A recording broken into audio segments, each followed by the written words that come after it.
Hey guys, hoping to start here in just a minute or two. I'm just getting things set up and then I'll share my screen and yeah, stay tuned. I don't know if anybody else is coming in. I'm here in the conference room all alone right now, so I only have remote folks at the moment.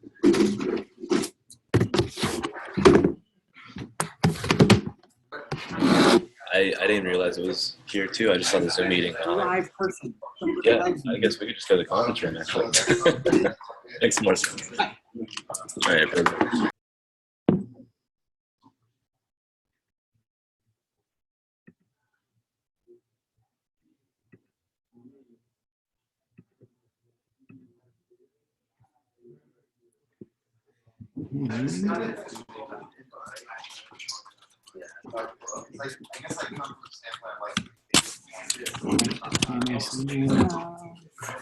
Yeah, that's what I thought.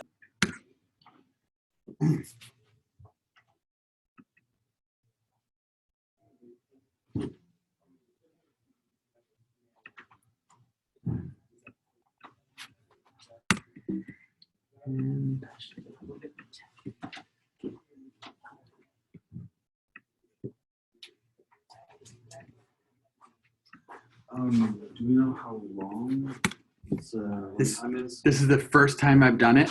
I do not know exactly how long it will be, but there are 38 slides. There are going to be questions and answers.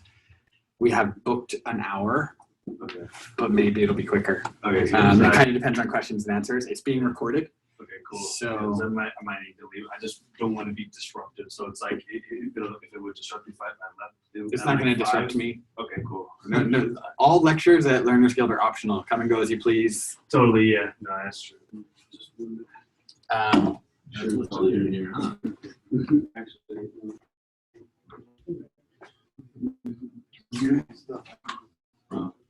Can folks on the Zoom hear me?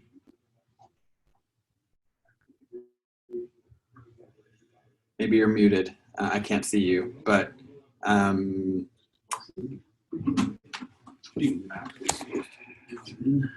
Trevor might. Anna, I figured would. Anna successfully negotiated her offer up and told me she would not be coming today. Successfully talked to them. That's good. Yeah, so I'm going to get started. I hope that people can hear me. I don't know if anybody has a laptop with Slack or something. I just realized you were actually here. We did the same thing. What would you like to have Slack out? I didn't bring my laptop. What was that? Zoom session. Apparently, I don't know. Are we just gonna like invite just randos, just whoever's it right now? I saw it only posted, as far as I know, in Phase 4 channel. Yeah, Phase 4 and Phase 5 is really what it's designed for. I think it's a little early for anyone else. Okay. Cool. I'm just hoping that people who are online can hear me because I have no idea if you can because I can't hear you. I don't know what's going on here. But I'm going to go ahead and start. My name's Jeffrey. I haven't met all of you. I've met some of you. I am going to talk to you today about compensation, offers, and negotiation. And I kind of want this to be interactive. This is the first time I've done this presentation here. So feel free to interrupt me, ask me any questions that you have, pause me at any time, ask me to repeat something. If you ask a question and you remind me to repeat it for the recording, that would probably be helpful. I might forget that. If you see me forgetting it, you don't have to remind me every time. But yeah, let's go ahead and get started. So one of the things about offers and negotiation is that before you can actually understand how to negotiate an offer, you need to understand what the various aspects of compensation are. So the bulk of this presentation is actually breaking all that stuff down about compensation. And then in the later sections of the presentation, we talk a little bit about strategies for negotiation and what it actually means to receive a job offer. There are a bunch of different components to a compensation offer, and it depends basically on whether or not. There are a couple of P3 people who are interested. Sure. Whether or not the offer is going to be full-time or part-time, and whether or not it's as an employee or as a contractor. So the first component of any offer is going to be the salary. And basically a salary is how much you're going to be paid every time period, right? So typically there is a salary that's paid either 26 times a year or 24 times a year, which is like either every 2 weeks or twice a month, or sometimes maybe once a month. But typically you'll be paid on that schedule. Typically it'll be direct deposited in your account. So the salary is usually the main part of your compensation. It's the thing that most people think about when they think about compensation. There's a bunch of other aspects that people don't think about as much, and we'll talk about some of those. But this is like probably the most important part of any offer is going to be what you're being paid. You should make sure that you understand the way that employers pay you. It's totally appropriate to ask, like, oh, is that paid every other week? Is it paid once a month? Is it paid twice a month? Just so that you can budget, right? Some people need that money deposited to pay their bills. They got to pay for their rent. They got to pay their car insurance. So knowing when your paycheck is going to land is a pretty important thing. And for the folks just arriving, if you want to pause me at any moment to dig into something a little deeper, please do that. Can you close that door? I'll try and repeat the question for the recording and answer it as best I can. If I don't know the answer, I'll ask you to like take a note and then Slack me afterwards so that I can follow up about it and get you the answer that you need. If you are not being paid a salary, if you're not being paid as an employee, you might be offered a contract that has an hourly rate associated with it. One of the most common questions I get from learners, particularly as they get later in the program and all of a sudden like have an offer on the weekends and nights to do a contract. We've had a bunch of learners do that and they're like, I don't know how much I should ask for. And that's a totally legit thing to think about. So pretty easy. That just works out. There are approximately 50 working weeks in a year when you get 2 weeks of vacation. There are about 40 hours in a week. That means there's about 2,000 hours in a year. So you can multiply your hourly rate times 2,000 and roughly come up with what that would mean in a salary. So if you're making $45 per hour, that would be the equivalent of $90,000 per year if you worked 40 hours. However, often when you're being paid hourly, you're not eligible for company benefits like paid time off. You're not eligible for health insurance in many cases or any of the other perks that come along with being an employee at that company. So when I'm counseling people when they're offering an hourly rate to somebody, I recommend that they add 50% to whatever it is for two reasons. 25% of it is like, I can tell you as some started company, the benefits that you pay an employee on top of their salary usually cost about 25% of the overall overhead of compensation in the company. So not on an individual basis necessarily, but when you average all the employees out over the whole company, the company spends what it spends on salary, and then they spend another 25% on things like health insurance, dental insurance, life insurance, retirement plans, all the administration of that, whatever that is, that's 25%. The other 25% that I tell people to add is if you're working hourly, you don't have any job security, right? Like you're basically, that contract ends, you don't have anything else lined up. So you want to have like some buffer in your bank account while you're hunting for the next gig, right? So when I'm counseling people, if you really wanted to make $90,000 per year, I would actually encourage you to go for like $67.50 per hour or $68 per hour would be more the equivalent of like a safe 90K per year because you have to basically be hunting for your own job afterward. Yes, sir. Plus, if you're a contractor, like you have to pay additional taxes that are usually paid by the employer. Yes, that's a good point. It's not that you pay additional taxes, but so the comment was that plus if you're a contractor, you have to pay taxes that are usually paid by the employer. There's some truth in that. There is employment wage tax that the employer pays that if you're an independent person, you have to take care of your own taxes. So like you're basically going to be paid the whole thing as a contractor. They're not going to withhold any taxes for you. So you have to like be squirreling that money away, but it shouldn't be that you're paying more taxes. You just have to make sure you're saving the money. 6.5%. Yeah, there's a 6.5. That's the wage tax that is a little bit extra, but it's not that you're, the main thing is that the mistake most people make when they're hourly is they don't put money aside to pay the taxes at the end of the year. And then at the end of the year, the tax bill comes and they're like, wait, what taxes? Isn't my employer taking care of that? And when you're working hourly, the employer is not withholding taxes for you almost ever. So quick clarification. So if you could work for a company as an hourly contractor, or you could work for a hired agency as an employee for them as an hourly contractor. Is that correct? Mm-hmm. So like if you work as a contractor through a hired agency, then you would not need to save that money because they would be taking it out. I came from a different industry, so I'm just trying to see what this industry is. Yeah, so the comment was when you're working for an agency, do you still have to save your own money for taxes? That's kind of what you're asking? Yeah.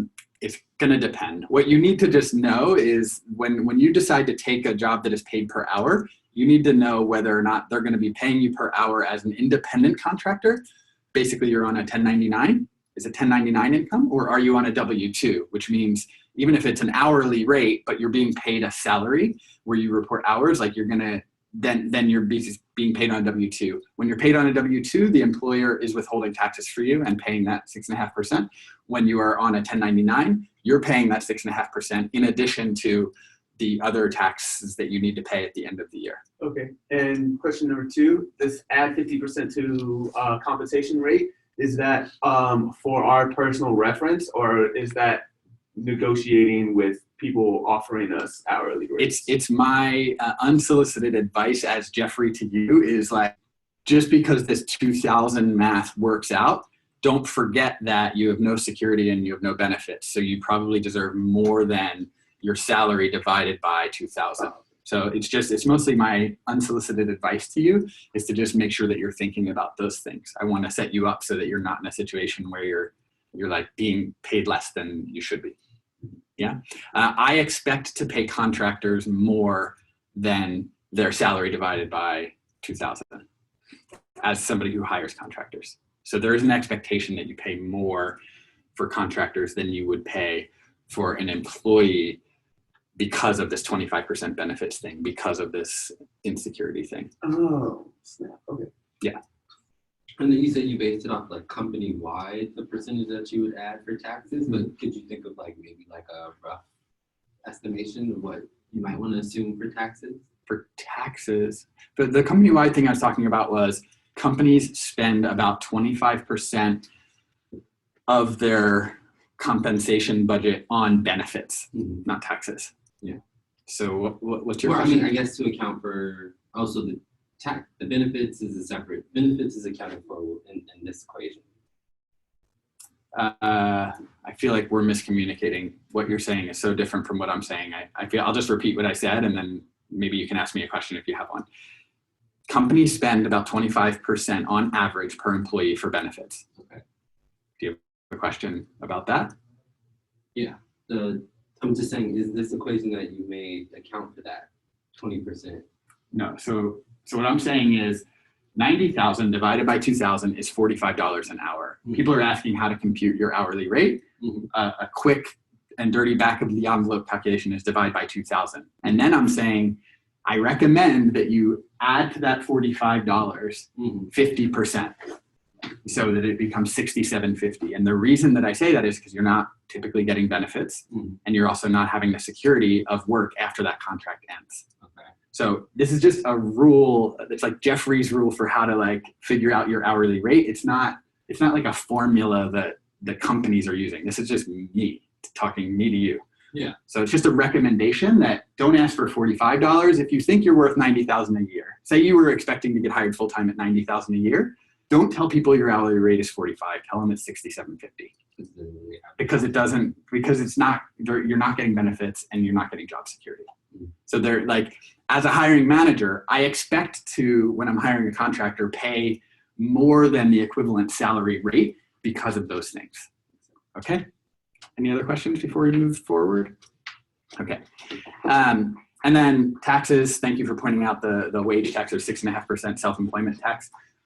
You can figure out your tax bracket by lots of online calculators. I will share these slides in Slack afterwards so you can have all these links that are in here. But especially if you're being paid hourly, you need to take care of taxes yourself. But your employer will withhold taxes for you, but that's going to depend on how many exemptions and all these things that you have. And if you underestimate those or overestimate those, you might be saving too much or too little taxes. And that's like, if you get a refund, it means the employer was withholding too much. If you owe taxes at the end, it means they weren't weren't withholding enough. But just a lot of the things that when people are coming from other work where it's like part-time work and they're just like not thinking about taxes in the same way. So I just want to like remind everybody to make sure you know what you're doing with taxes, particularly if you're working hourly and not in salary. Equity. So this one is a giant can of worms. We could probably spend an hour just talking about stock options, equity, RSUs, ISOs, NQOs, and everything that goes into this. I've tried to break it down into something that's a little bit digestible.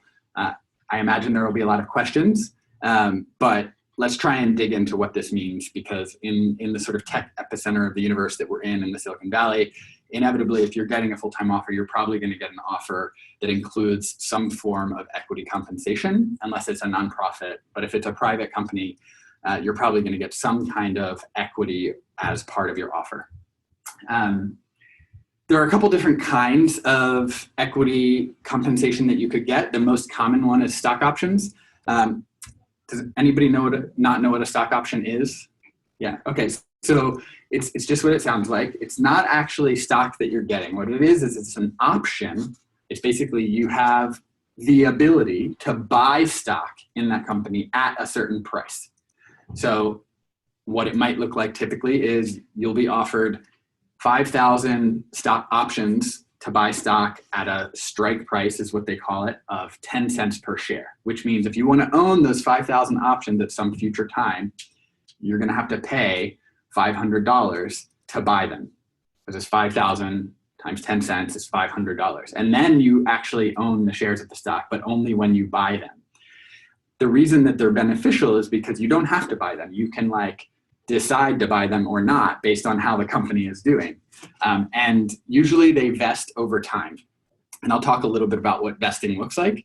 But even within stock options, there's two different kinds of stock options. The most common, and I would say 90% of the time when anybody's getting an offer in the area, you're going to be offered incentive stock options, or ISOs. They are different from the other kind of option that you may rarely be offered, which is called non-qualified options. The main difference between ISOs and NQOs is a tax implication. Incentive stock options are not taxed until basically you exercise the option and sell the option, like except for the alternative minimum tax, which is a whole separate can of worms. Non-qualified stock options are actually taxed at the time that they are granted. So if I grant you 5,000 stock options that are worth 10 cents per share, then you have a tax burden of $500 of income that you need to report then and there at that time. Whereas with an incentive stock option, let's say that I give you 5,000 options, they're at 10 cents a share, the company goes public, the stock price is now $100.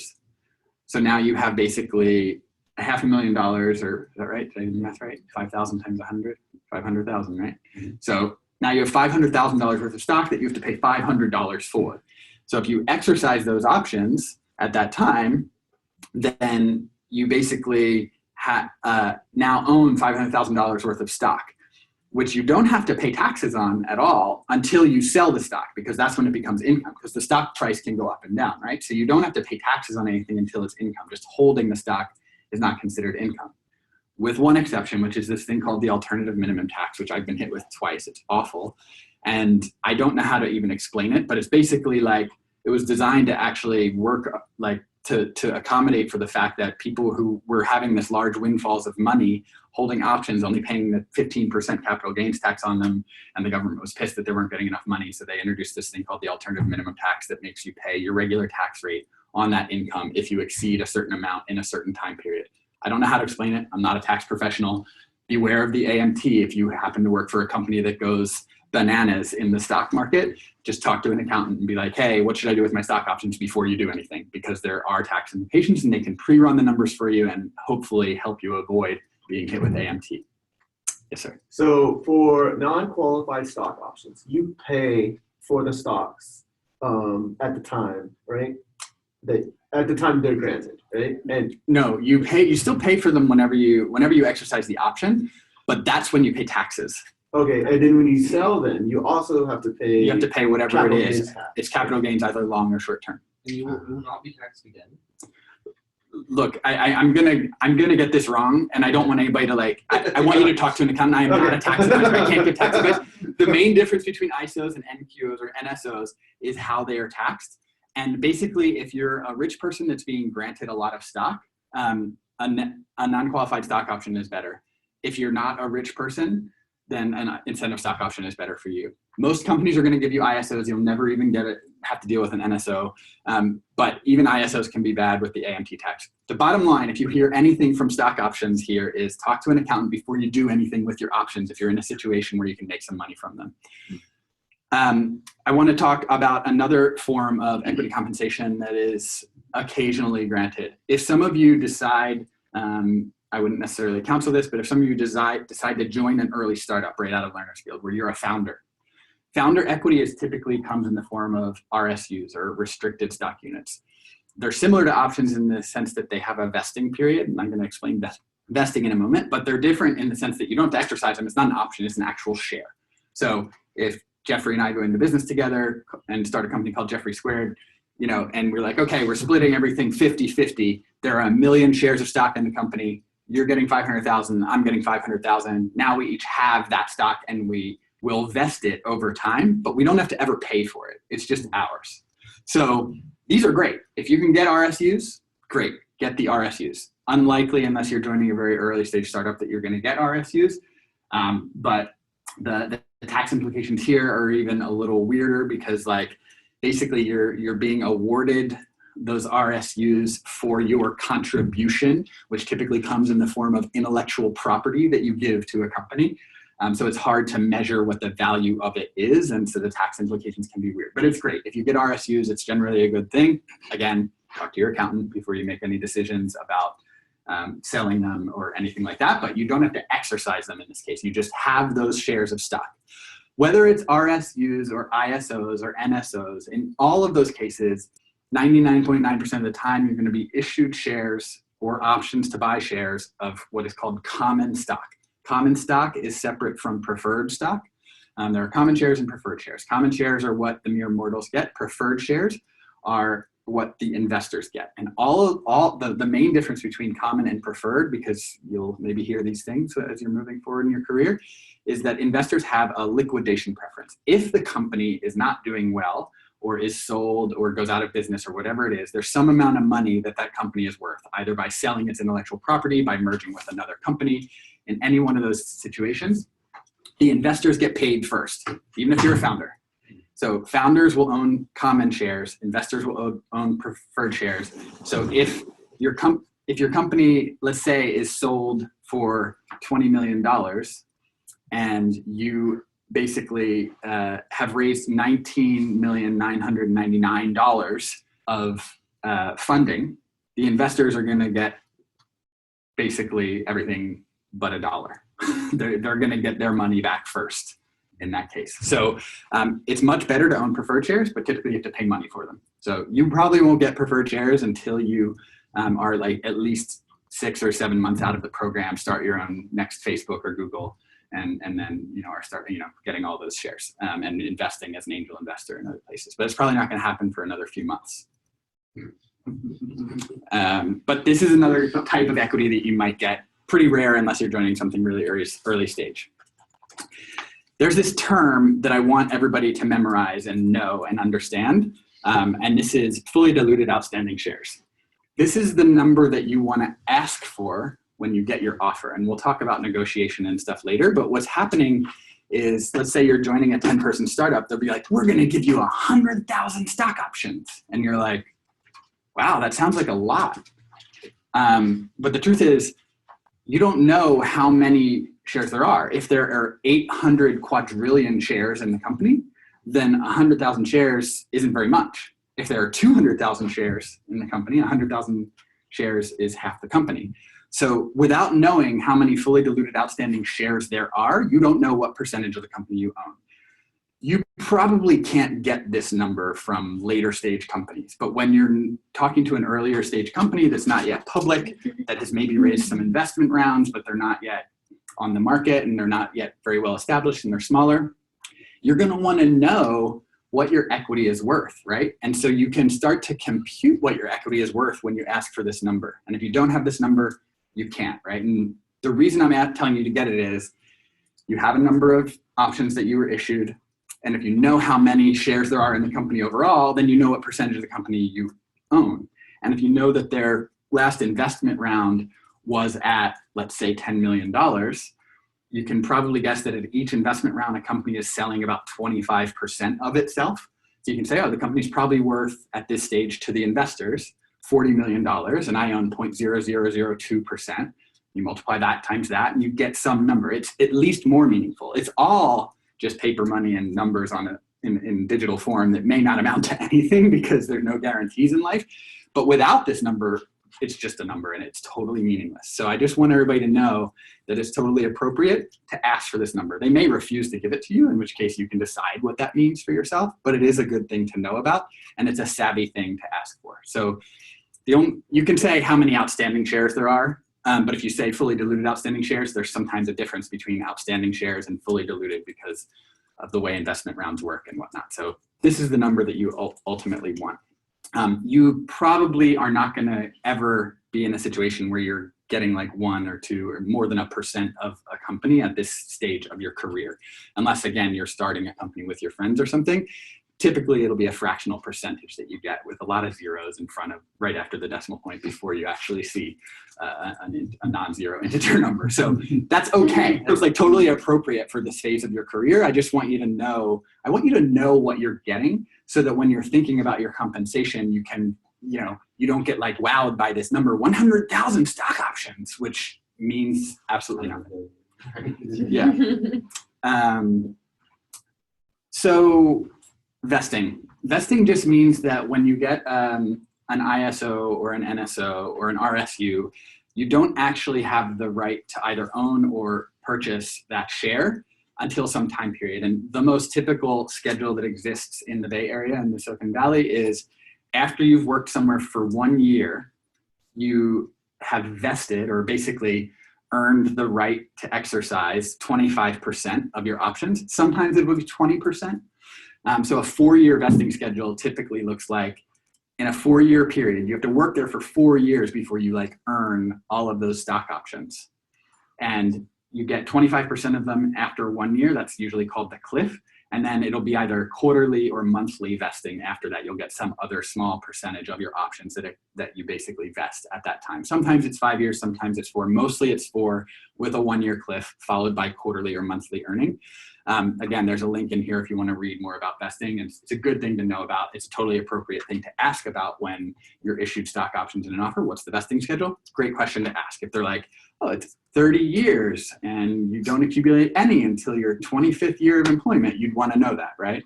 That means you have to stay there 25 years before you get any of that equity that you're basically working for. 1 year seems reasonable. It's like, they call these the potential golden handcuffs. So when you think about, for example, Facebook started and like immediately just exploded in value as a company. And the early engineers there, even folks like y'all who were pretty like early in their career, were going in and they were getting a few thousand stock options that ultimately made them millionaires. But they were vesting over time. So they knew they were there a year, Facebook was doing really well. And then they're like, holy cow, at 25%, I already own $200,000 in 3 more years. Wow, that might be like, I'm going to stick around because it's like basically that much more money per year that you're getting. That's why they're called handcuffs. It's basically like keeping you at a company. That's why they're called ISOs. They're incentive stock options. It's a way to get people to stay in the company because salary, everybody can just like pay you salary immediately. But like when you have options that are actually valuable, it's going to keep people there until they vest them and get them. Does the 4 years include the 1 year cliff? It does typically include the 1. Yeah. So the cliff is basically the first year. So after that 1 year cliff, there's 3 more years that you would vest in a 4-year vesting schedule, typically monthly or quarterly. Is that ever negotiable? Can you negotiate for quarters or You months or something like that? You can't negotiate that typically because it's in the stock option agreement that all employees have. So it's not like a lever that you have because it applies to everybody equally for fairness reasons, right? Does the option stay at the same value from the moment you get hired, or does it fluctuate and therefore if they take off, then now by the time that your vesting schedule or your year cliff is over, it's now not worth much. So the question was, does the option stay at the same value? So the option has a strike price, which is the price that you pay for that share, right? So like that 10-cent number that I said before. The value of the option is whatever the price per share is in the company. For a private company, even as an employee, you typically won't know that. Even when there's an investment round happening, you can hear how much money was invested, but you typically don't know what price per share those investors paid. You can sometimes ask the company and they'll tell you, and sometimes they won't.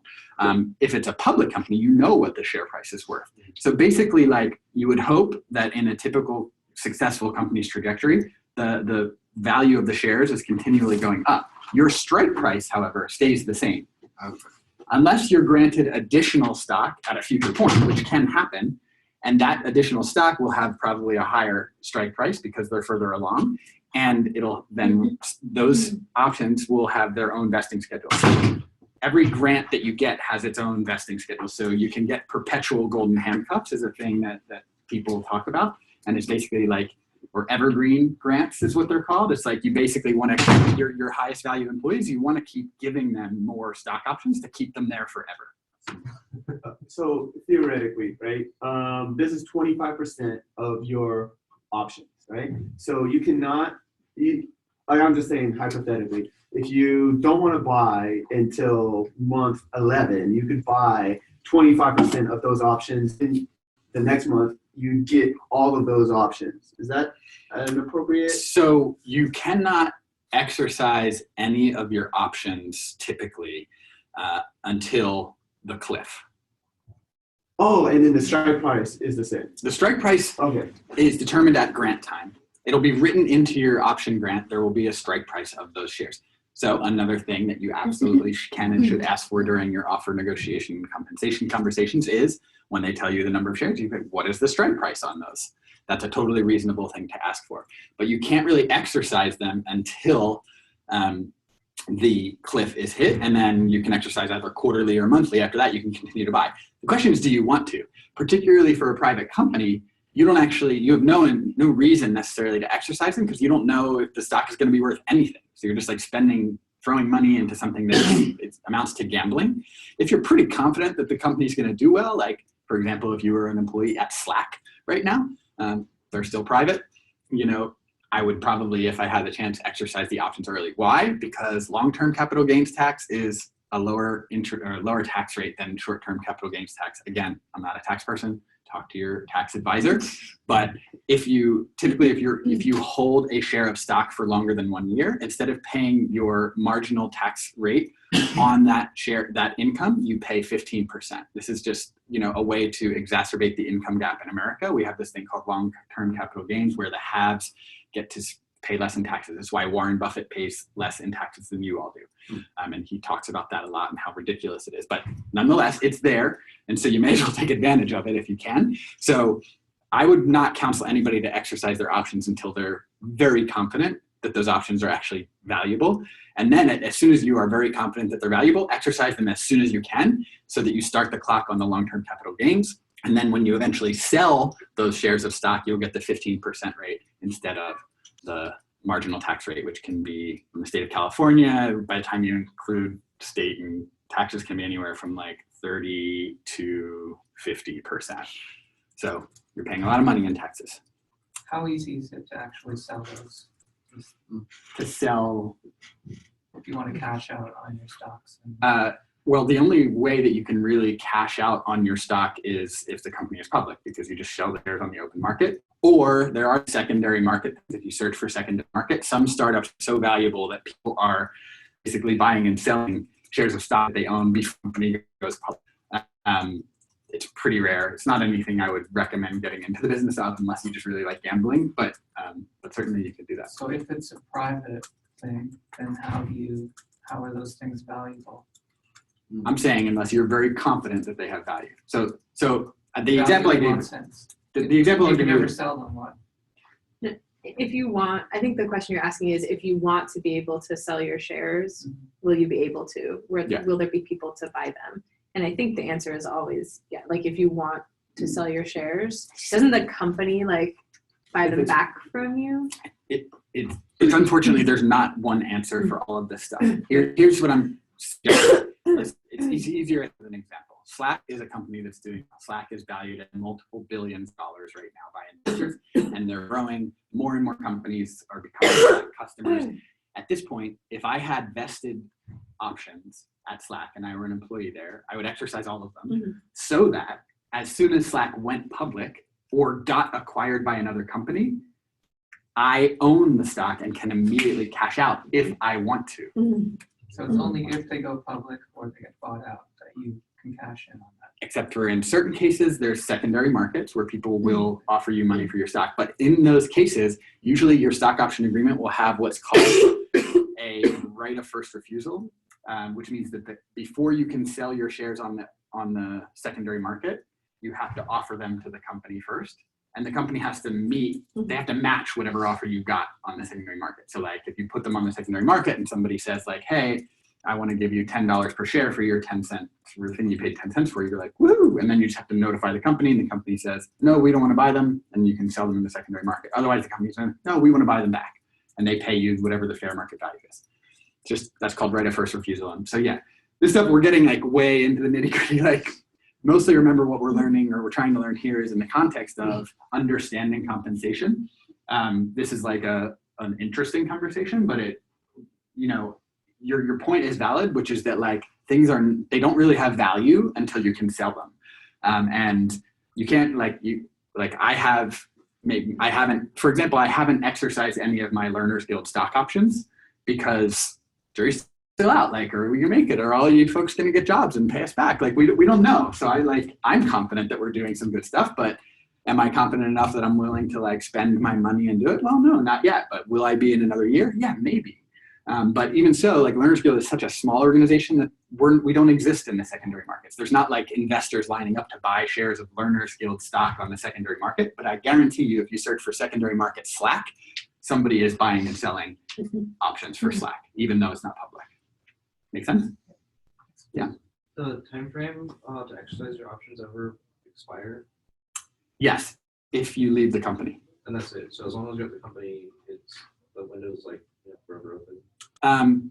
One thing you should understand about lawyers is that they can always rewrite the rules post hoc. So if a company starts to do badly or whatever, they may come in. So this just happened, for example, at a well-known company that I think it's private information, so I won't share it out of respect to that company. But like, there's such a thing as a down round, which means you raised investment at a company valuation that was here at this height, and then the valuation goes down when you raise your next round of investment. When that happens, usually there's like a restructuring of what's called the capitalization table.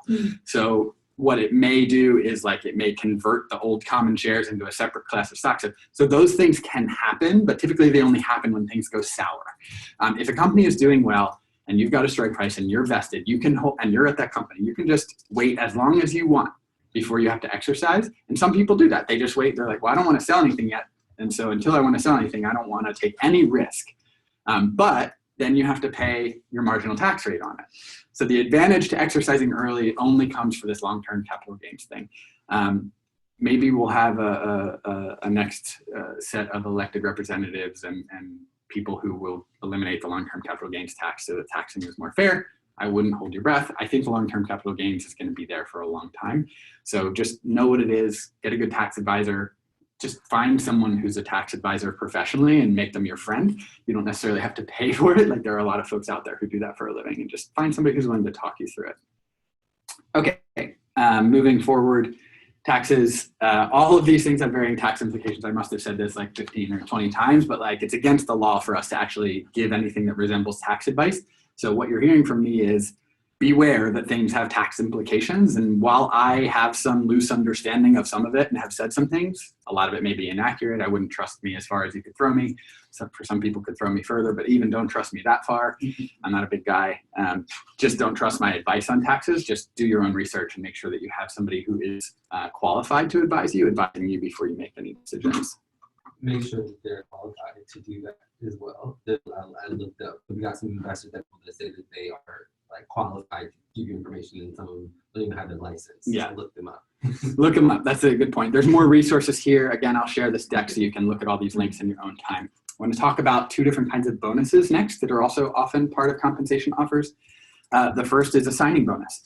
A signing bonus is basically a one-time thing that you get in order to join the company. It's an extra incentive that typically larger companies will offer you in order to basically persuade you to join them instead of joining some other large company that's also competing for you. These are common now in bigger companies. So you'll find like one of the ways that Google and Facebook and LinkedIn are battling it out in order to get the best talent is by offering signing bonuses. And you're like, well, why don't they just pay them more salary? Well, the signing bonus is nice because basically it's a one-time cost for them. It's not an ongoing cost for them. So it's a way that companies can basically be like, hey, we really like you. And we're going to tell you that by giving you a big check right now, but this is not, recurring. So the only thing you really need to know about a signing bonus is that it's a one-time thing that you're getting, which is different than an annual bonus, which may or may not be offered. Typically an annual bonus will be something like, our annual target bonus for you is 25% of your salary. 50% of that is determined by your performance and 50% of that is determined by company performance. So if the company hits their numbers or exceeds their numbers, then the 50% that's company performing theory, you should get all of that 50%. And if your performance review was 100%, then you should get the other 50%. But you're going to get some bonus every year if there's an annual bonus written in there that's going to be, they're going to say what the target is. So let's say you're making $100,000 a year and they have a target bonus of 20%, then that's basically a target bonus for you of $20,000. And if it's 50-50 company versus individual performance, then it's going to vary how much of it you get. So you can get anywhere from $0 to $20,000 in that annual bonus. It's not a guarantee, but it's often written in there as an extra way to incentivize people to join a company.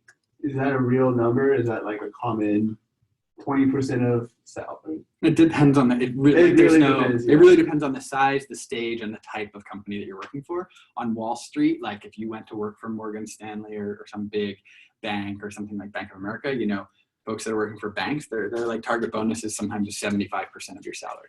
So like you'll get a $400,000 base salary and a 75% target bonus. The company will blow through its expectations. So you end up getting like a $600,000 bonus in that year. That's why everybody hates the bankers, right? Because they're just like, they have these crazy compensation packages where everybody's making millions or tens of millions of dollars. So you can, like if the company over succeeds, then depending on how, again, there's no, like, I wish that there were rules for this stuff.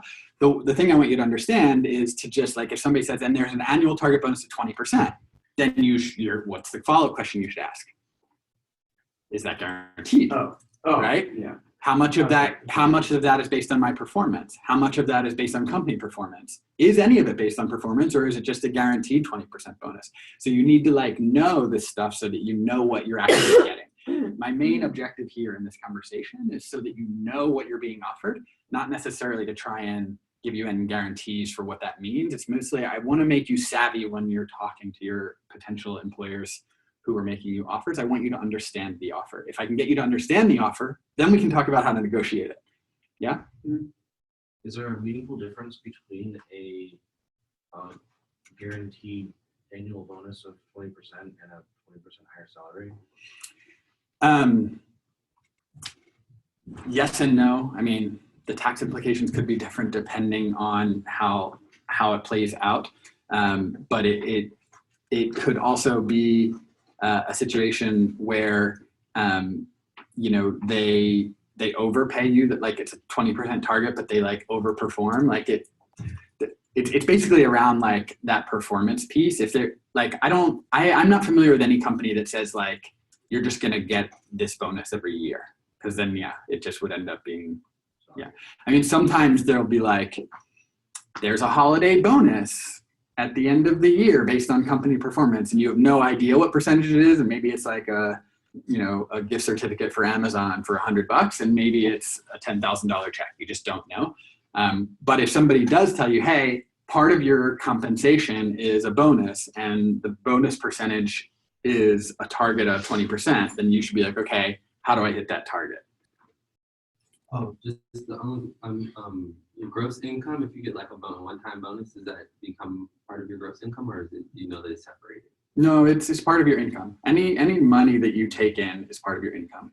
You got to pay tax. You got to pay Uncle Sam for every money that you earn, even if Uncle Sam doesn't know about it. It's up to you. You can try not to declare it, but like it's going to show up, and the company is going to send the IRS, hey, we paid this person this bonus. Mm-hmm. Okay. Another part of the compensation package that I want to tell you about, I am by no means a benefits administrator or expert in this stuff, but I'm going to tell you the little bits that I do know. Insurance, when you're a full-time employee, is typically offered. Typically your health and dental and vision and life insurance in this country, for whatever backwards reason, is tied to your employer, which means every time you change jobs, you got to deal with this stuff all over again, which I don't particularly like, but that's the way it is. So it tends to be worked into your offers, and they'll basically say, hey, and we offer medical and dental and vision benefits. So what's your question to ask them? What do the plans look like? What do the plans look like? And maybe they'll send you a packet that talk about like HMOs and PPOs and all the different kinds of plans. But the other thing is like, what percentage of my health benefits are you paying for, right? Because some companies pay 100% of your health benefits. Some companies pay 50% of your health benefits. Some companies pay for your dependents and domestic partners and spouses, and some companies don't. So you want to know, because it's actually a significant expense in this country, health insurance. So if you're somebody with 3 kids and or 4 dependents or 3 dependents, you want to know whether or not their health insurance is covered, or is it just yours? And so this is something that you should ask, like what percentage of mine and my dependents are covered by your insurance plan?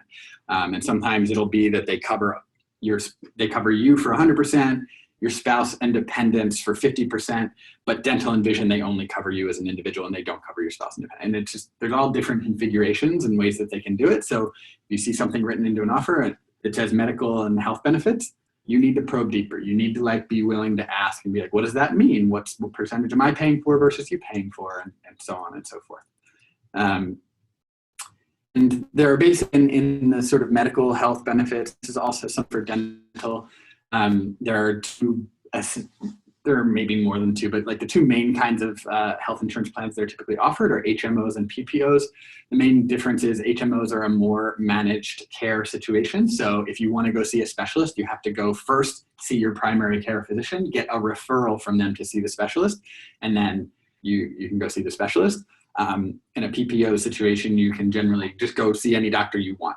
Why would you ever take an HMO? Well, it turns out to be a lot less expensive for you to be on an HMO than a PPO. The out-of-pocket costs for PPOs tend to be higher than the out-of-pocket costs for HMOs. One thing that is often I see people do is when they're younger, they start out with an HMO, you're rarely going to the doctor anyway, you just want to have something for a case of emergencies, and then as you get older and you have a condition, maybe you have some skin condition, you want to be able to go to a dermatologist without first going and getting a referral every time, or you have a particular doctor that you want to go to. There's like this in-network and out-of-network, and HMOs, you basically have like a set of doctors that you can choose from. So if you already have a doctor that you want to keep seeing and they're not in that company's HMO, then you maybe want to get a PPO so you can keep going to that doctor, which means that you're going to pay more. But so these are things worth considering. Typically, a company will have somebody who is responsible for administering the benefits in the company, and you can either talk to that person. In the case of Learner's Guild, for example, we are part of a PEO. I forget what it stands for. Maybe Carla remembers, but it's basically we outsource our benefits administration to another company, and we are technically a subsidiary of this other company so that they can get better health insurance rates and group rates because we have more employees, because we're part of TriNet instead of part of Learner's Guild as an independent company. Very common for smaller stage, early stage companies to be using a PEO. This stuff. I'll also say, can I just jump in? Yeah. And say there often are like HR people who can walk you through the benefits options of the specific company. Like if you're like, I'd really love to talk to someone about the different benefits options and like what you all offer, they have HR people who are like really dedicated to answering the nitty-gritty questions about that. So often, yeah. Yeah. So in our case, we don't, right? Like at Learner's Guild. Brianna would, or I would, or Lavinia would. Brianna would say, let me go to TriNet and ask them and put you in touch with somebody. Like we don't have somebody whose full-time job it is to administer benefits. We have people that know more about it than other staff, but like the bigger the company is, the more likely there is a person to talk to you about it. And even if there's not, there's going to be somebody that they can put you on the phone with, probably their outsourced benefits administrator.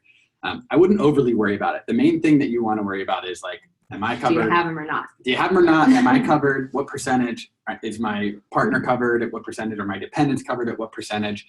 Does the doctor that I really like, is it part of their plan, et cetera, et cetera, et cetera? And that's the main things that I would encourage you to think about. What's a typical percentage? So I think Learners Guild pays like 100% of our individual benefits, and then a smaller, I don't remember, but a smaller percentage for dependents. That's fairly typical. Some companies just like, if you go to like one of these bigger companies, they just cover 100% of you and your whole family. It's like often based on size and stage. The more money a company has, the more likely they are to give you better benefits. Like bigger companies that are like have more money, no surprise, have better benefits plans than smaller companies that have fewer. The last thing, I think this is the last part of compensation is retirement planning. Whoops, I skipped over a slide. There are a couple different types of retirement plans that companies typically offer. Separate from what companies offer, there's other ways that you can save for retirement that I'm not going to talk about here. I am not a financial advisor, but I just want to talk about the few different types of plans that typically exist at companies. And they are listed here. There's the 401k or the Roth 401k. There are tax implication differences between those, but they fundamentally work in a similar way. 403bs and 457bs. In all of these cases, what you're generally doing is you're taking some percentage of your paycheck and you're throwing it into an account that you can invest into mutual funds or stocks in the stock market. And then hopefully they are making 7% or more per year, and you're accumulating money. In certain cases, again, typically it's when it's a bigger company, they will match the money you put in. So if you put in $5,000 of your salary into your retirement account, and the company they'll say, we match up to 50%, then you actually are getting $7,500 because they matched 50% of your own contribution, which is an extra incentive. So if you go to work for a bigger company and they say, and we have a 401k plan, totally appropriate and advisable to ask, do you do any matching? Often the answer will be no, but in certain cases the answer will be yes. And then when you're comparing two offers side by side, you can factor this into your decision. I won't go into too many details about these plans. You can read about them online, but especially if you're early and young in your career, this is my advice to you. Just as much as you can afford, put it in there, because what ends up happening is it just compounds and accumulates over time. And the other thing is you don't get addicted to that fat paycheck. You're just like used to saving money, and it's happening automatically before you even see it. It's just taken from your paycheck and put into this account, and it starts accumulating. And then like the end of the year, you look at it and you're like, holy cow, I've got $5,000 that I didn't know I had. And you can't touch it until you're 55 years old, but it's there and it's like earning more money over time. And then when you're old, you don't have to basically starve or move to a developing country to survive. Because at some point, you're going to be old enough that you don't want to work anymore, and you need to have saved money because we don't have any safety net in this country. So save as much as you can. Compound earnings is really, really, really profound. And the people who start saving for retirement earlier uniformly do better than the people who try and make up for it later. It's just, you just can't argue with compound earnings, because if you have $50,000 that you saved in the first 10 years of your employment, it's going to double if you basically invested in the Standard & Poor's 500 index. It's going to double approximately every 7 years, even if you don't add anything more to it. So 50,000 after 7 years becomes 100,000. After another 7 years is 200,000. After another 7 years, 400,000. On average, if you just do the S&P 500, that's what's happening. So the earlier you put money into your retirement, the better. Again, I'm not a financial advisor, but I am going to just tell you, I wish that I had done more of this. I don't have enough money saved in my retirement because I wasn't smart enough to do it. So don't be Jeffrey. Don't be this Jeffrey. You can be that Jeffrey. You can be that Jeffrey. He's handsome and smart and he's doing the right things. But don't do what I did. Put as much as you can afford into that retirement account. And then time off. Basically, this is vacation, sick time. Those are typically the two types of time off that you get. Vacation is typically accrued. So what that means is like for every N hours that you work for the company, you get M hours of accrued vacation time. So if you worked somewhere for 12 full months, maybe you get 12 days of vacation. Maybe you get like 1 day of vacation per month that you work there. Sometimes companies will let you borrow into the future on your vacation time. Sometimes they won't. Like you can't take vacation time that you haven't yet accrued, and it varies per company, and there's no standard rule there. There's another type of vacation that's become popular in recent years in the Bay Area, Silicon Valley, which is this unlimited vacation policy, which means just take as much time as you want, and it's paid. And you're like, really? So I can just work 1 day and then you pay me my whole salary? Great, I'll do that. And so I'm always cautious of this. My experience of working for organizations that have this is that it's just a way for them to not have to let you take vacation. It's a way that they don't have to pay it. The way that accrued vacation works is if you have accrued a bunch of vacation and you leave that company, they have to write you a check for all that vacation that you owed. So that you didn't use. That you didn't use. So if you didn't use 10 days of your vacation, they owe you 10 days of pay. So if you have this unlimited policy, they don't owe you that money. And that's why they're doing it. They're not doing it because they really want you to take a lot of vacation, typically. There are probably exceptions to this, but I am very, very wary of this unlimited vacation policy stuff. So you ought to be worried too. You should ask, if they have this, you should just say, on average, how many vacation days does each employee take per year?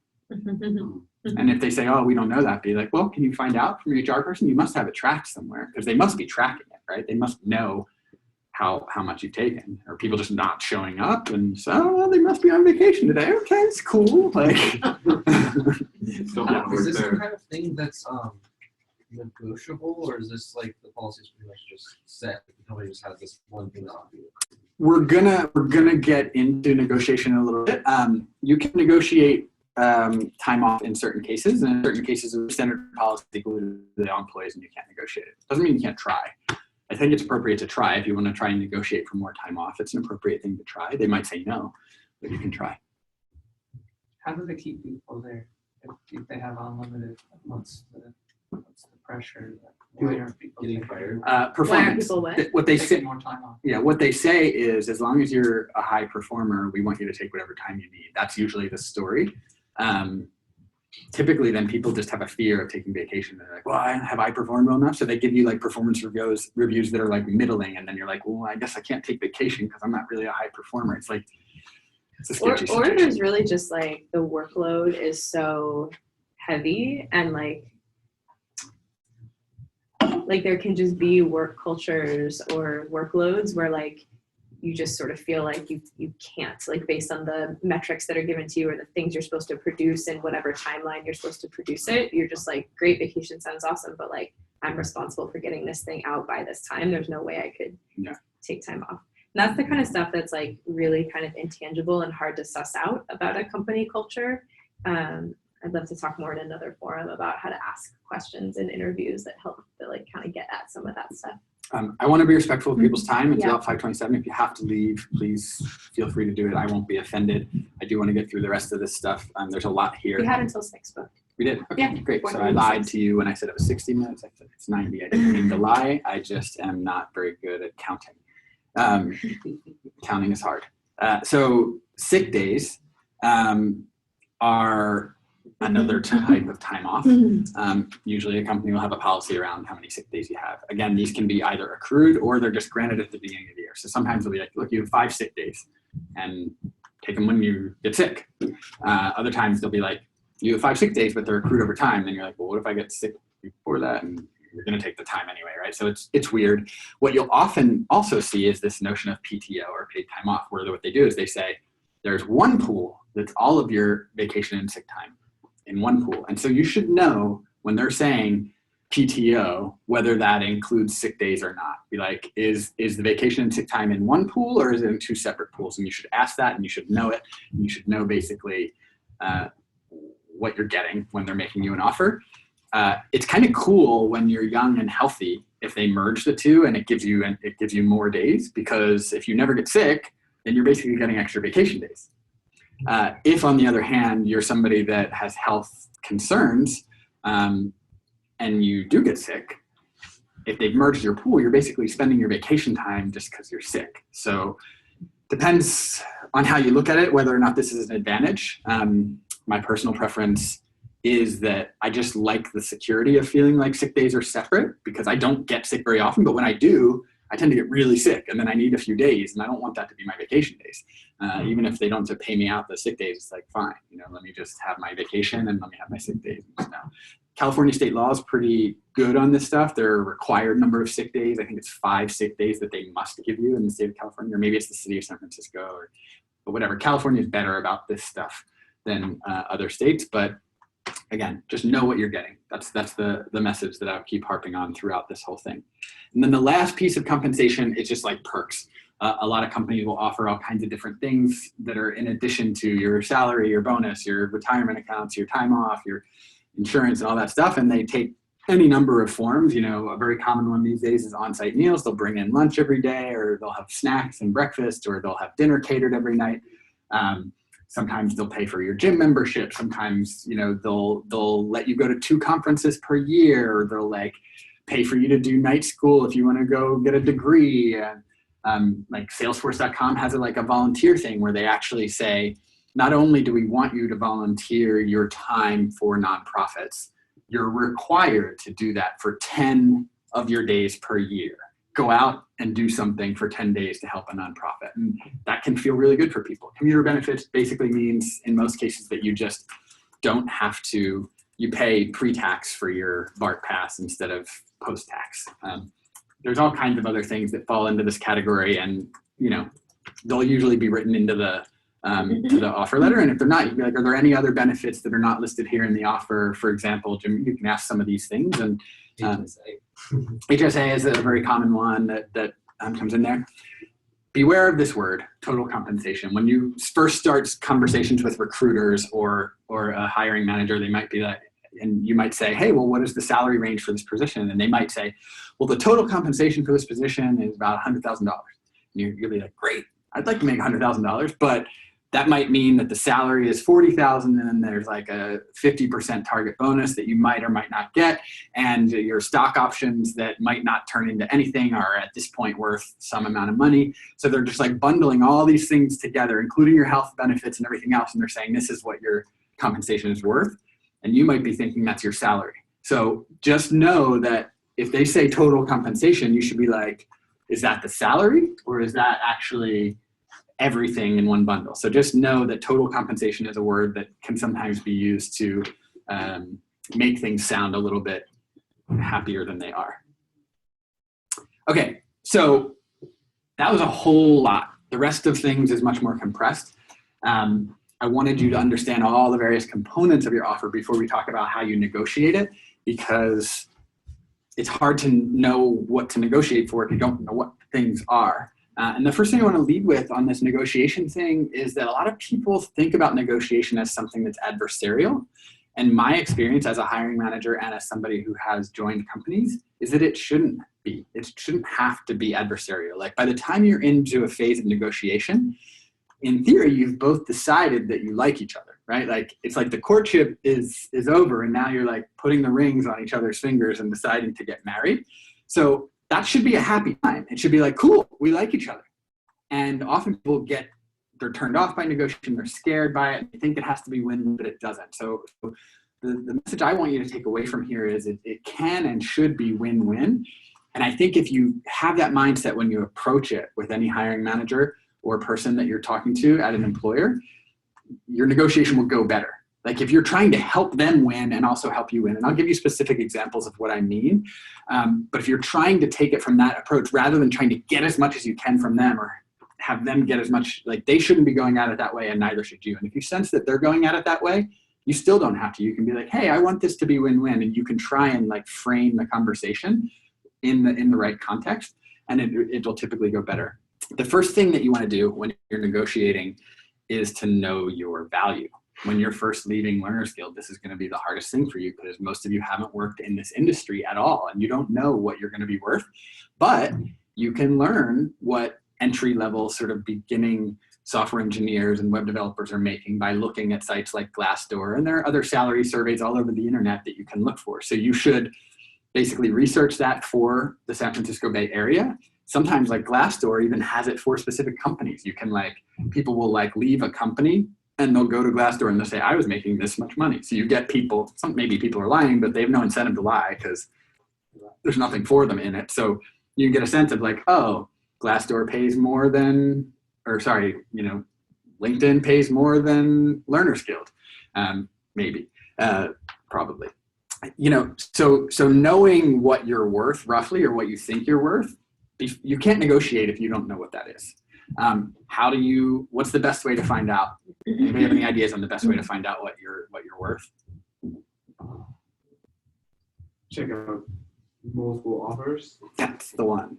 Multiple offers is a great thing to be in, right? Like to interview for companies that you don't want to work for, just so that you get some baseline of what they think you're worth. Like that's a really good exercise. Number one, it gives you interview practice, and number two, you might get an offer deal and you're like, oh, okay, so this company is willing to pay me this much. That's a piece of information. You get another data point, another data start to say, okay, well, the range of things I'm being offered tends to be here. And this is always moving, right? It's moving based on the supply and demand of engineers who are available in the talent pool, based on the geographic region that you're in.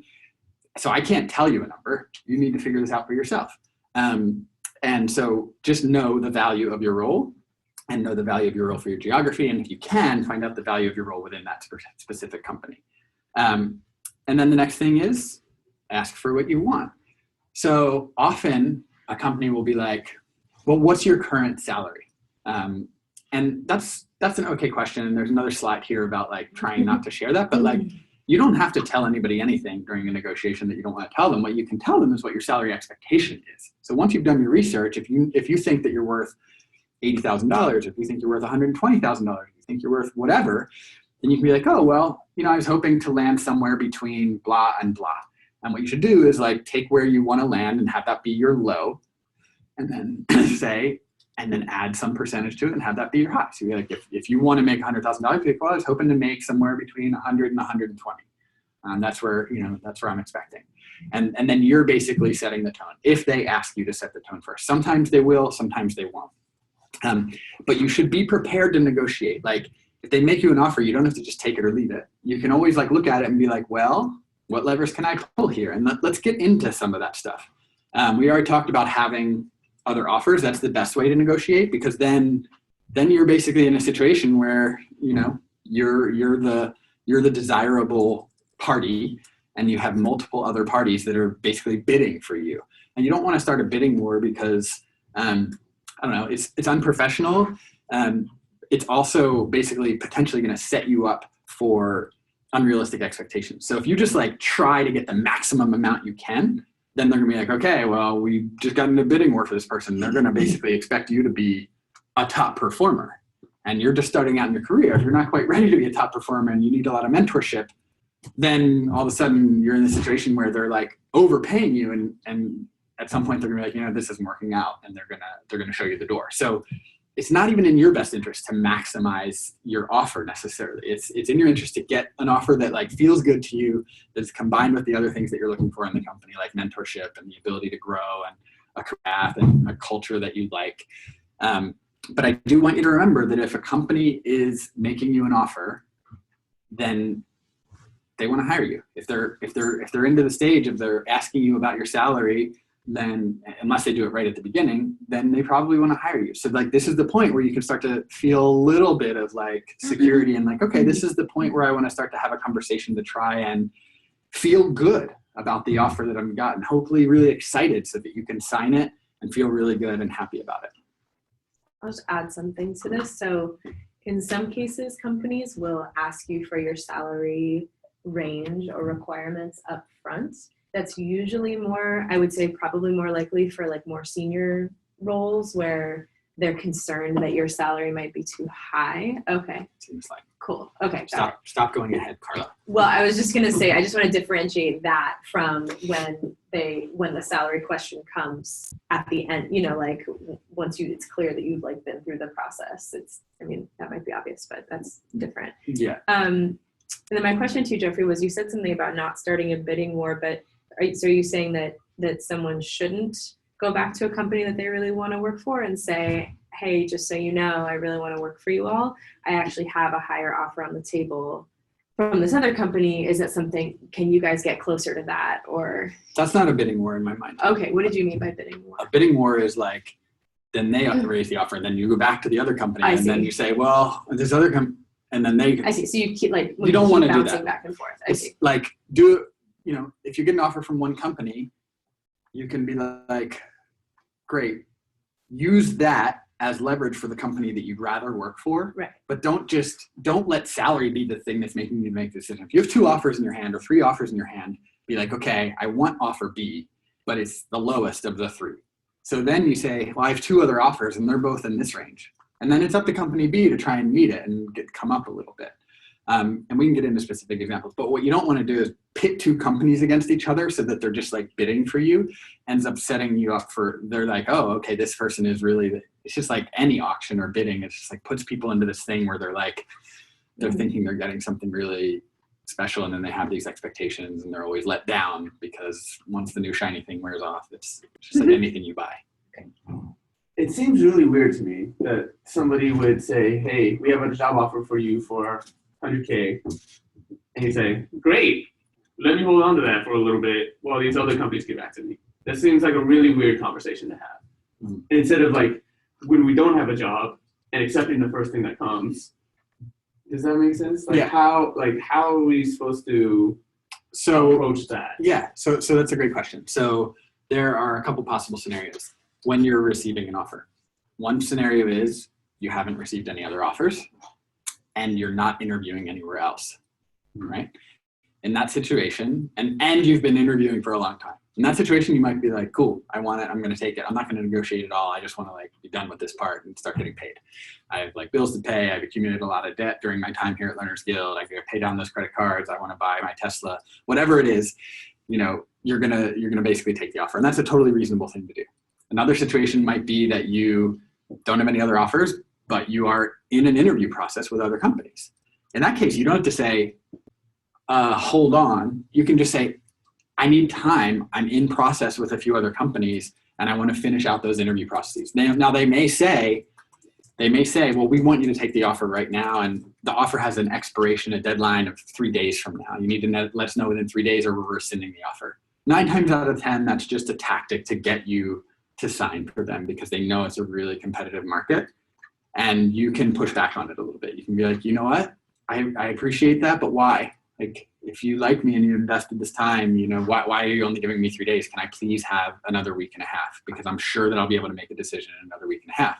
They say, well, we need this role to start right away, so we really need to do it. Be like, well, then if you're willing, then you can say, well, what would make me sign today is if you add 20% to the offer.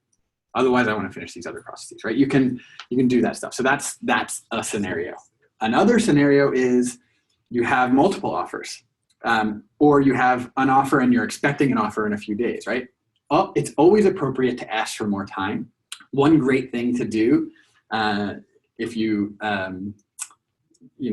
one advantage I have because I'm married is to say, oh, I want to talk it over with my wife, right? It's like a way to just be like, hey, you could, if you're not married and you want to say something to me, like, thank you, I'm really new at this. I have a mentor. I want to run this by them and get back to you.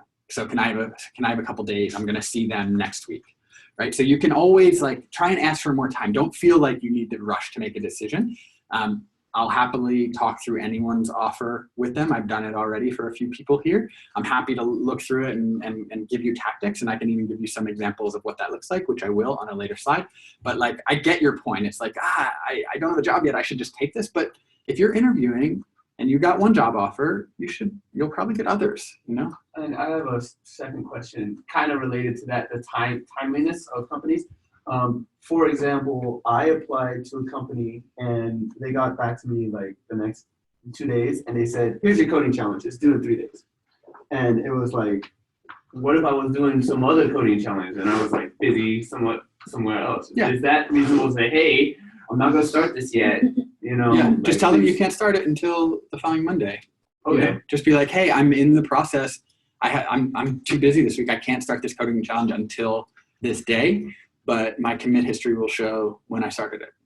Right? Okay. Your commit history is going to have a timestamp. Oh. Okay. Right? So it's fine. Any company who like wants to bully you and scare you into it, you got to question like whether or not you want to work for them anyway, right? Like if they're being like extra aggressive with you on this stuff, like to me that's a little bit of like, hey, slow down. Like we're on the same, like we want the same thing here. I want to come add value to your company. Maybe you want to hire me. I want to, give me a chance to prove myself. And for that, I need a couple other days. I need to get to the weekend because I'm full time right now. I'm doing something. I need a few days. I can only work on this in nights and weekends. Is it okay if I start on Saturday morning and get it to you Tuesday? Right? You can always ask. Always ask, right? In the worst case, they say no, and then you decide what you want to do at that point. But you can always ask. I would also just acknowledge, like, if they actually sent you the actual challenge, then I might say something like, oh, actually, like, I have other commitments. Can I start this on Monday? I understand if you want to send me a different version of the challenge to start on Monday. Okay. So it doesn't look like you're trying to just like finagle your way into getting extra time, just like being mindful of like, okay, I don't want it to look like I'm just, you know what I mean? Yeah. Like send me another version of it that I can start. It was really nerve-wracking though. It was like, here it is, it's like, yeah. And it's going to be nerve-wracking. I mean, this is for a lot of you the first job that you're trying to get in this industry. So you're like totally new and you just don't know what to expect. And a lot of it's going to feel nerve-wracking. But you can always admit that. Be like, hey, this is really overwhelming. I'm new at this. Like I'm just finishing. This is the first job I'm potentially going to get. Can we slow this down a little bit? I have some questions. Like if the company, hopefully they'll be like, oh yeah, sure, totally. Like 9 times out of 10, a company that is competing for talent is going to be willing to have a conversation with you and help you work out whatever you need to work out in order to successfully interview there. Okay, so this sort of came up in various contexts earlier, but like, can I negotiate paid time off? Can I negotiate this and that? So there are a lot of things that you can negotiate. Often when a company makes you an offer, sometimes they'll give you 2 offers. They'll be like, here's one offer for this much salary and this much equity and this much bonus. And here's another one with a higher salary and lower equity and no bonus. And they're like giving you options so that they know where you are. And it's like what your risk profile is. So, but in any case, when you're getting an offer that has salary and equity, you can often trade one for the other for the company. So if they give you something that like seems like not enough money to pay your bills, but a lot of equity, be like, I would love to have the advantage of taking some risk with you all and like taking some form of equity compensation. But the truth is I can't live on this. So can you give me a little less equity and more salary, or vice versa? You might decide you really believe in this company and you've talked to the people and you believe that they're going somewhere. It's Slack, right? You might say, hey, can I take lower salary and get more equity? That's a totally rational financial decision for certain companies. And you may decide to do that. Annual bonus, like if they don't write one in the offer, you can be like, hey, do you have any kind of bonus? Would you be willing to write in performance-based bonus of something per year? They might say no, but you can always ask. Sign bonus is if you're moved, like, hey, I'm gonna like move to Detroit for this job. I'm gonna have to relocate my whole life. Can you offer me $10,000 to cover my move? Which is a totally reasonable thing to do. Or in some cases, you can just say, is there any kind of signing bonus just to get them to come forward with one, even if there isn't. The bigger the company, the more likely they are to have bonuses and things like this, but it never hurts to ask. Often they'll just be like, no. In the worst case, when you're asking for things, they're gonna say no. You can ask for additional paid time off. You can just say like, hey, I noticed that you only have 10 paid time off days. The salary you gave me is actually lower than I was hoping for. I understand if that's your budget. So can I have 5 more paid days off? And you just negotiate more vacation time for yourself. So that's another way that you can do it. The 2 last ones are what I call the sort of like last resort negotiation tactics. And they tend to be for like startups who are, in their seed round or their series A or their series B. And what you can do is they've made you an offer and they're like, hey, we're going to offer you $60,000 and you were hoping for 80. And they're like, well, we can't afford it. We've only got a seed round. We're offering you a lot of equity and we just can't afford more than $60,000. You can say, okay, well, can I have $80,000, but you can just pay me after your next funding round. So it's like right now you don't have the money, but presumably at some future funding round, you will have the money. So I'm willing to take $60,000 now and take a gamble on you guys. But as soon as you close your next round of financing, I want you to give me the back pay for all of the money that I should have had, but you guys weren't funded yet. Can you do that? Often they'll say no, but you can ask. And then the last one is, this is like the least desirable in my opinion, but it's still worth doing. It's sort of like your negotiation tactic of last resort. You can say, oh, you're only offering me $60,000. I was expecting something more like 80. And they're like, yeah, well, we don't know how you're going to do. You're just coming out of this education program. We have no track record. And say, well, okay, can we write into the offer letter that there will be a 3-month performance review? And if I exceed expectations on the performance review, then I will get this new salary. And often they're willing to write that into the offer. I have seen that multiple times, and I've had people ask me for it and granted it. It's like basically a way to say like, hey, we're taking a risk. So yeah, if you're crushing it after 3 months, absolutely, we're going to give you a performance-based raise at that point instead of at your annual year mark. You're basically saying like, okay, I really like you. I'm willing to come there, but let's take a bet on each other and like say, if I'm performing at 3 months, I want you to give me a raise then. It's a totally legitimate and reasonable thing that people use to negotiate. The last thing Carla sort of mentioned, you don't have to share your salary. There's 2 theories on negotiation with like first offer, right? Some people say that if you're the first person to like say a number in any negotiation, you lose because you've basically shown your cards and now they control the conversation. There's another school of thought that says, well, actually, if you say the first number, then you're setting the tone of the conversation, right? So they might be thinking 60,000, you might be thinking 100. If you wait for them to offer and they say 60, you've got to try and negotiate your way up to 100, which is going to be hard. But if you say, well, I'm expecting something in the range of 100 to 120, then they're like, oh, the budget for this position is only 60, right? But already the conversation is now framed at 100, so they're going to have to try and scramble to meet your number. So I don't think that there's any harm necessarily with sharing a number first. This sharing your current salary thing won't be relevant for most people who are getting their first job in the industry, but if you are moving from company to company, one common thing that they will say is, oh, what do you make now? Because they just want to beat it by some little amount so that you jump. But you can be like, you can just say, why do you ask? What's the expected salary for that? You can just like ping pong that right back to them and be like, well, what's the expected, what's the range of salary for this? And sometimes they'll just pressure you and, there's no way, it's against the law for an HR person to share your salary with another company. So you can say, I make $1 million a minute. You can lie. I don't recommend doing that, but if they're pressing you and you don't want to share, you can just make up a number. But I actually think it's not a bad thing. I don't like to talk about what my current salary is ever in a negotiation. I just talk about what my expectations are.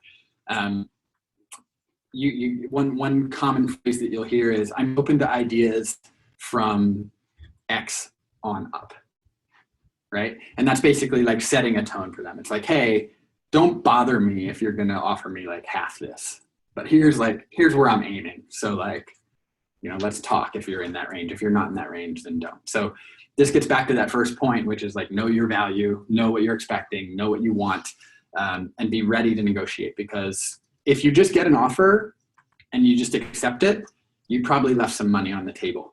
They are expecting some kind of conversation around the offer, almost certainly. Maybe less so for your first job, but I think most of the folks here who have offers in their hand, talk to them. Most people were able to negotiate it and get it up from the initial offer to something else, which is a good thing. I don't know if you want to say anything about that, Ethan, but you've just been through this a couple of times now. Yeah. When I came into SHIP, they had me come in person to deliver the offer. They had given me a number prior to that. And they said, we'd like to offer you a junior engineer role at 110. And then we talked about a lot of everything else, the other packages and perks. And so at a certain point, I was calculating in my head, so I'm in late stages with a couple of other companies that are in the range of 120. Would you be able to match that? He said, no. I'd love to. I'm sure you're worth that.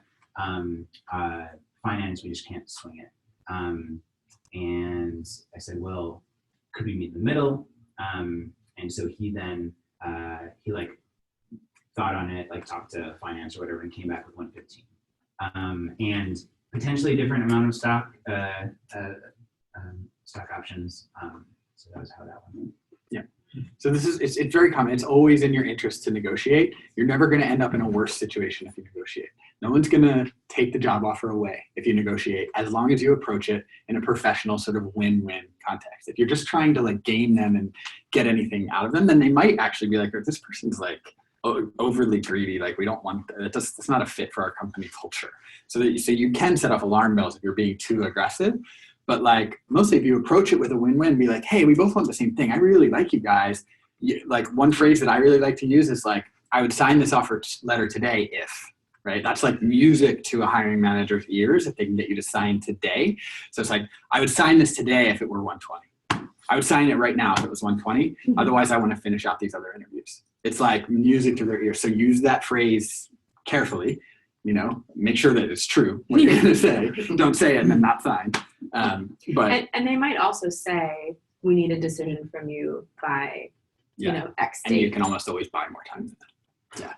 Yeah. If they're really firm on that decision date, be like, well, I'm going to make my decision in the time that I make it. I hope that the offer will still be there. I hear that you're telling me it's not, but I really like you guys. But like, I feel really pressured right now and that doesn't feel good. You know, you can just be honest. Especially if you have other interviews in process that you're more excited about. If this is the company you're most excited about and they pressure you, you can be like, look, you're putting a lot of pressure on me and I'm in these processes elsewhere. So sweeten the pot. You know, like if you want me to cancel my other interviews, then I want you to like up the ante. Like it's a totally reasonable thing. If they're pressuring you time-wise, then you should be able to get more out of them. That's my theory on it anyway. And then the last thing I want to say on this is that it ain't over until it's over. Even when you think it's over, it might not be over. There might be some more stories in the room about that. But until you have a signed offer letter, you typically are not hired.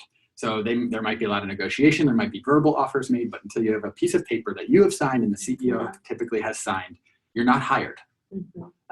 So just remember that. Like, remember that, like, it's just not done until it's done. And often the offer letter that you sign will have a paragraph in it that says, contingent upon reference checks, background checks, employment verification, education verifications. They'll make you sign it, it's sealed and delivered, and then they're calling your landlord or your aunt in Ichabod Falls, North Dakota, or whoever it is to just check your references, and that may scare them away for some reason, and they'll rescind the offer. So they always have a way to rescind the offer, no matter what.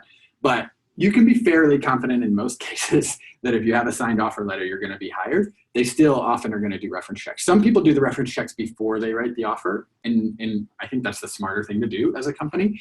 But they won't bother doing the background checks and education verification until the very end, because background checks, for example, cost money for a company to do. So if you have something that's going to come up, by the way, just as an aside, if you have something that's going to come up in a background check, like if you've ever been charged with a felony, I think it's a good idea to let them know that ahead of time. Just be like, hey, this has come up in the past. 8 years ago, I was convicted of whatever. I, rehabilitated or whatever. I think it's good to like be open about that, because a lot, especially bigger companies, they almost always do a background check of some kind.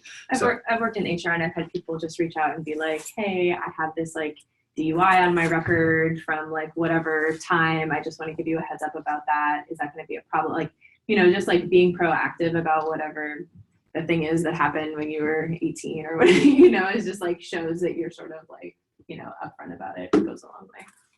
Yeah. That's all I got. Happy to answer any questions that come up for the rest of the time that we have together or beyond. But yeah. What if you're seeking part-time work? Do you just divide the salary that you're asking for in half, or does it suddenly become contract? Is that even something that happens in the industry? Actually, I should start with that. It's a good question. The question was, what if you're seeking part-time work? How do you figure out your salary? I have never sought part-time work, and I've never hired anybody part-time unless they were on contract rather than full-time. That doesn't mean that it's not possible. There are often people who are on a W-2, for example, in retail, that are working fewer than 40 hours. So yeah, I mean, you should not expect to be paid anything but for the number of hours you're working. So if you're targeting $100,000 a year, but you're only working 20 hours a week, then you should expect 50,000. Yeah. I mean, I could just speak to that quickly. It should be really clear to you in the job that you're applying for up front. If it's a part-time role, most jobs are listed as like clearly full-time or part-time. So that should be clear. And then when you're asking for salary, just make sure you get it in a unit that you can convert in your head. So you're like, what's the annual equivalent, or what's the hourly rate? Like, what's the hourly rate equivalent, or what's the annual equivalent for this salary? Something like that. Just make sure you know what they're giving you. So you just have to double check every time you have a conversation around that with them. Yeah, what unit they're giving. What are they giving you? The actual that you would get, the like annual full-time equivalent. You know what I mean? Okay. Yeah. All right, this is a burning question. How much do we ask for? Just tell me the number. Just tell me like. What I can tell you is that in the offers that people have received at Learners Guild so far, the numbers have been between 70 and 120. 70 to 120 is the range, which is a pretty wide range of folks here. And it's worth noting that I think both of the ones on the lower end of that I'm aware of were for nonprofits. Nonprofits often pay less than private companies do. And typically, not always, but often the culture at a nonprofit is what people are going for. They like the feeling of doing mission-oriented work. Yeah. The culture, it tends to be, in many cases, compared to like a startup, for example, the work-life balance tends to be better. They're like really good at like, hey, it's 5:30, go home. You know, what are you still doing here? Like it can just be like a more just slower pace and things like that. So what you specifically as an individual should ask for, I have never worked with you. I don't know. But that's the range that we have so far. I would say like, I would encourage everybody here to have your absolute floor be 80. I think that all of you should be able to do that if you complete the program, the absolute floor. I think that many of you will get more. And that's just a random number that I pulled out of the air right now that could change in the next 3 months if the stock market tanks, if a bunch of startups go belly up that were like on a good path. Like this stuff is very volatile in the Bay Area in particular. So Glassdoor is another super valuable resource. Like what is somebody with 0 years of experience who's coming essentially right out of an education program worth? It just seems so strange to me that we're going to go to a job and say, oh, all right, I want 120K. And that's just so far from what I'm used to. So a living wage in the city of Oakland is like $50,000. That's So it's a living wage, right? You're doing one of the highest demand jobs in the country, and in this geographic region in particular. So if like 100 or 120 sounds off the charts to you, just remember that like if you're making below $50,000 in the city of Oakland, you're probably not making ends meet. Okay, so from my perspective, right, and maybe you guys can give us tips on how to not be nervous, because I come from, before this, I was making $35K with no benefits living on the peninsula. 80K sounds, whoa, that's more than twice the amount that I was making before. Plus benefits, plus health insurance, plus all this stuff. Like, I don't know how I'm going to go to a place and they say, oh, all right, here's 120. It's like, well. Okay, so your answer, your question is actually not what should I ask for. Your question is, how can I get the confidence to know that I'm really worth this number that you're telling me I should ask for? Yes. And my recommendation to you is look at Glassdoor.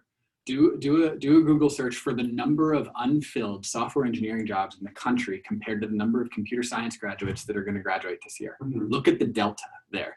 The supply and demand thing is real. And if your previous job was paying you $35,000, chances are it was not in as high demand as this job. And supply and demand is a real thing. That's why it costs $5,500 to rent a 1-bedroom apartment in San Francisco, because the NIMBYs don't let any developers build anything. So there's no supply, so the demand goes up and the price goes up. This is like the most basic economic stuff that exists. You are worth a lot of money if you can code. I want you to be confident in that. If you know how to do these incantations in a text editor that are basically minting cash for a company, then you should be paid for it. And it's not about being arrogant. It's not about like, it's, you know, confident and arrogant are really different things. Like you should recognize that the skills that you're learning here, we are confident that we're giving you skills that are very applicable in this industry and are going to make companies a lot of money, and they need you to do this work, and you're qualified to do it. And yes, you're beginners and you should set expectations accordingly. You should say, hey, I'm a beginner, I'm looking for mentorship. This is a whole separate conversation than offers and negotiation. I think there's probably a competence workshop coming. Mhm. Is that true? So I won't most likely be leading that one. I might sit in on it and I have ideas, but I can tell you as somebody who's done this for now 35 years, I've been writing software. It's not an absurd amount of money. It might sound like it if you're coming from a different industry and not making as much, but like you deserve it if you can make the software work. And it like I just don't know how much the experience is worth. You know, like they say, okay, software engineer at this company makes 120. Okay, but I don't have any years of experience. But I may be like someone with 5 years of experience on Glassdoor. Okay. You know. So be honest about that, right? Like if they say, you know, you could say, what does the average software engineer make? Mm-hmm. What does the average like entry level software engineer make? Because it's entry level, right? Entry level means no experience. Okay. So yeah, it's just a lot of tensions in my mind because the entry level could also mean other month programs where we've been coding for a year. It's been like That's right. entry level with 2 years or 1 year experience. I'm like that. Yeah. I mean, no, like Jeffrey said before, that the offers that folks have gotten so far coming out of this program have been between 70 and 120. 70 and 80 being for the nonprofit sector, and 80 plus being for profit. So that, yeah, seriously. And I know it's a big deal. It's especially if you've never made that much money before. It really is. But you can start to ground, and we're past our time, so we should probably wrap up. But you can just really start to ground in actually the reality of what your peers have been offered for positions where they're applying the same skills that you all have been developing. The last thing I want to say on this is just in terms of competence. Mm-hmm. There are computer science programs that are like typically a 4-year computer science program. Sometimes you'll find like a shorter accelerated, you know, community or trade school program like DeVry or something like this. Sometimes has more accelerated computer science-y type things. And then there are boot camps, which are anywhere from like 8 to 12 weeks. And then there's Learner's Guild, which is meant to be a university alternative. Not university alternative in the sense that we're like a university. It's an alternative to university because what we believe is we're preparing you better than a 4-year computer science program would. And now I don't stand here saying that as a joke. Like the reason it's better is because like, especially in this new model, phases 1 and 2, you're kind of acquiring skills. Phase 3, you're like working on real projects. Phase 4, you're working on a live code base. Phase 5, you're learning, you're filling any gaps that you think you missed along the way. You're continuing to work on real world projects. You're getting your portfolio ready. You're learning concepts that you probably don't need in the job, but you need to know in the interview, like merge sort versus bubble sort and a depth first search to traverse a graph and all these things that like you'll probably never use as a software engineer, but they're going to ask you in the interview just to make sure that you're like, I don't know, it's stupid. But you have, by the time you leave here, you have worked on real code bases. You'll have worked on a live code base with a technical lead overseeing your work for months, for a few months. You're basically getting an internship as part of this program. So you have some experience coming out of this program. You have a few months that a 4-year computer science graduate from Stanford does not have. Okay, it doesn't mean that there's going to be bias out there, right? I don't want to like set your expectations that there's no bias. Like I think that folks coming from programs like ours are going to face bias. There's a lot of an initial filter at big companies that is just like 4-year computer science degree from these 10 schools. And that's their filter. You can't get past their resume filter unless you find some back door or some special program. And LinkedIn has their reach program that like you can like kind of get in if you know, and they're, so companies are starting to do this, but so it's not that the filters don't exist, but like when you talk to me, like I went to a 4-year computer science degree. 1 year of it was valuable, and I didn't have any real world experience other than what I was doing in my free time outside of it. Whereas we've designed this program to be apprenticeship, where by the time you finish, half your time here was spent working on projects, not lectures and exercises and videos, and like you're actually building stuff. So you're going to hit the ground running on that day. You can like if forget salary, forget everything else. if the company says like, hey, I need you to build me a dashboard that is basically like hitting these 5 APIs, storing the data in a database, presenting it in different color tabular form, and that looks like this mock-up. Can you do it? Mm-hmm. Can you do it? Mm-hmm. Okay, that's worth $120,000 in the Bay Area. What? See, that's what. Yeah. Really? Yeah. Yeah. No. Yeah. That's. Whether or not it's fair or reasonable is another thing. Like, should nurses be paid more for wiping people's butts? Absolutely, right? Like, should teachers be paid more? Should teachers be paid Don't more? get me started. Yeah, it's not fair. Uh-huh. Okay, like it's absurd how highly paid software people are, but software is eating the world. It is. You know, I feel it. Amazon, I realize Whole that, Foods. Yeah. Like literally. Yeah. But yeah, it's just amazing to see like what this is and like Yeah. the Look, transition just from this stop. into this. Just don't derive your confidence. Don't let the numbers scare you. Like derive your confidence from what you're capable of doing. Can you hit a bunch of APIs? Can you store that data in a database? Can you query it in a performant way? Can you display it on a web page? Can you format that web page to look a different way? That is web development. That's full stack web development. Can you do all those things? Are you confident in your ability to do all those things? That's where your confidence comes from. It should not come from any of these numbers, which are just going to change over time, but you're always going to know what you can do. And so when you're talking to a company, you'll be like, look, what am I worth to you? I can do these things. Give me a coding challenge. You've done so many coding challenges. By the time you're done here, you're going to crush it, right? I think the reason that our people who finish Learner's Guild are going to perform on average better than other boot camps, and maybe even better than computer science graduates, is because they're going to give you a coding challenge. You're like, great, another coding challenge. I've done like 8,472 of these in the last 40 weeks. So great, give me another coding challenge. I'm ready. Like, and I didn't know how to do any single one of them when it was given to me. I had to figure it out right in that moment.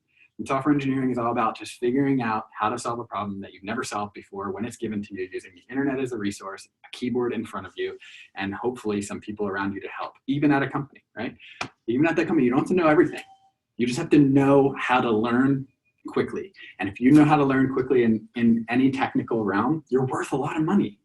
And like 2-3 years down the road, you may decide web development isn't for me. I'm going to go do mobile development, or I'm going to go do data science. And you'll be able to. It'll be easier to do that than it was to change your career from something to web development. Like, this is your on-ramp. That's why we're doing this. So you're worth it. Don't sell yourself short. If you can do that stuff, you can do that stuff. And that's what the market pays in this area for that. It pays less in Ichabod Falls, North Dakota, or Detroit, or other places. But in the Bay Area, I'm talking about, by the way, salaries in the Bay Area. So like, they are inflated for this stuff. You know, like, I don't know that the offer from Ship, if Ship was based in the Midwest, would have been as high. Like, it probably wouldn't have, right? The cost of living here is insane. Who's in a rent-controlled thing? Yeah, I mean, what if you weren't, you know? Personally, you know the landlord. Yeah. Some people are living at home because they can't afford to live anywhere else, living with their folks. I wanted to give you a slow clap for that motivational speech. Yeah. Jeffrey. Yeah. Okay, you ready? I'm done. Any other questions? Cool. We're past our time, so we should probably wrap up. But hey, folks, wait, before you go, I'm going to ask you to give us some feedback the first time we've done this workshop and offered anything like this in this film that's like not related, but this kind of stuff. Please your feedback. And for what it's worth, since I did the presentation, feedback that is like critical is more useful than that was great. Like, I want to improve it for future people. So it's great if you want to tell me it's great, that's fine. But like, the feedback that of ways it could have been better is actually more helpful. But it was great. Go easy on that. Questions right now?